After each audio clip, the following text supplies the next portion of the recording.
Friends అందరికీ నమస్కారం. మరో ఘోర విషాద సంఘటన అయితే చోటు చేసుకుంది. జాతరలో కుప్పకూలిపోయినటువంటి భారీ జైంట్ వీల్. ఒక జైంట్ వీల్ అయితే కనుక జాతరలో కుప్పకూలిపోయింది. పరిస్థితి అత్యంత దారుణం. అసలు ఏం జరిగింది, ఏంటి వివరాలు తెలుసుకుందాం. వీడియో పూర్తిగా చూడండి. వివరాల్లోకి వెళ్ళిపోదాము. జాతరలో ఘోరం, కుప్పకూలిన భారీ జైంట్ వీల్, 40 మందికి పైగా గాయాలు. అందులో కొందరు పరిస్థితి మరింత ఇబ్బందికరంగా ఉందని చెప్తున్నారు. ఉత్తరప్రదేశ్లోని కుషినగర్ జిల్లాలో నిర్వహించిన బైసాహా మేళాలో ఘోర ప్రమాదం చోటు చేసుకుంది.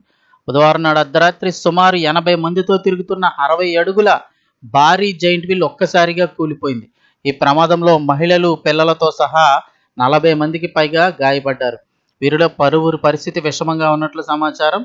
ప్రమాదం జరిగిన వెంటనే స్థానికులు, అధికారులు క్షతగాత్రులను ఆసుపత్రికి తరలించి చికిత్స అందజేస్తున్నారు. ప్రస్తుతం ఈ ఘటనకు సంబంధించిన వీడియో నెట్టింట వైరల్గా మారింది.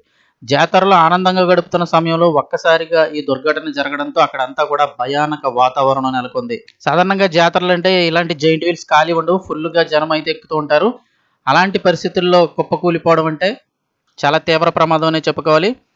సరిగ్గా నెల రోజుల క్రితం హర్యానాలోని ఫరీదాబాద్ సూరజ్కుండ జాతరలో కూడా ఇలాంటి ప్రమాదమే జరిగింది. అప్పుడు భారీ జైంట్ వీల్ కుప్పకూలిన ఘటనలో పోలీసు అధికారి ప్రాణాలు కోల్పోగా మరో 13 మంది తీవ్రంగా గాయపడ్డారు. నిబంధనలు పాటించకుండా ఏర్పాటు చేస్తున్న ఇలాంటి భారీ రంగుల రాట్నం వల్ల ప్రజల ప్రాణాలు గాల్లో కలుస్తున్నాయని పలువురు ఆందోళన వ్యక్తం చేస్తున్నారు.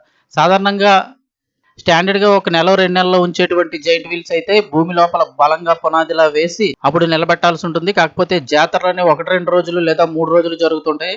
అందువల్ల తాత్కాలికంగా ఏర్పాటు చేయడం ఏదైనా జరిగి ఉన్నట్టయితే, అంత పెద్ద జైంట్ వీల్ తిరుగుతున్నప్పుడు కింద బలం, భూమిలో బలం లేనప్పుడు ఇలాంటి కూలిపోయే సంఘటనలు జరుగుతూ ఉంటాయి. సో ఇప్పుడు 80 మందితో తిరుగుతున్నటువంటి ఈ జైంట్ వీల్ కూలిపోవడంతో 40 మందికి పైగా గాయపడ్డారు. కొందరి పరిస్థితి విషమంగా ఉన్నట్లు తెలుస్తుంది.